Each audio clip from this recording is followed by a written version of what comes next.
Now we're going to introduce another setup where instead of the iPhone, you're going to use the pluggable microscope as a camera that connects to the laptop and transmits the image from your field through the zoom to the instructor on your laptop.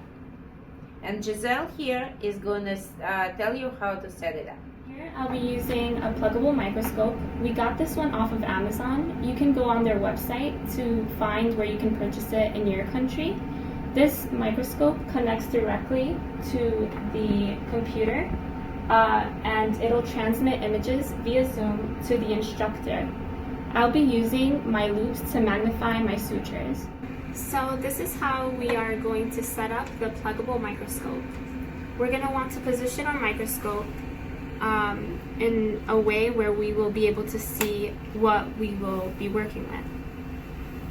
We will take the USB and connect it directly to our computer.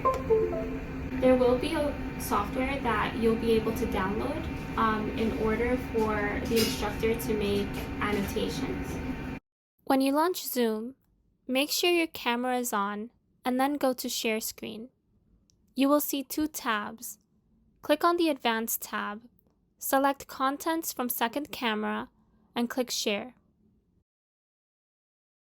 So idea is Giselle is working on the pluggable microscope suturing, and if you look at the screen, so I can see exactly what she's doing and I can talk to her on a Zoom. What I also can do, I can share screen, and while I'm watching what she's doing, I can also teach her by sharing my screen and show her what I would like her to do. So now I'm sharing my screen with Giselle.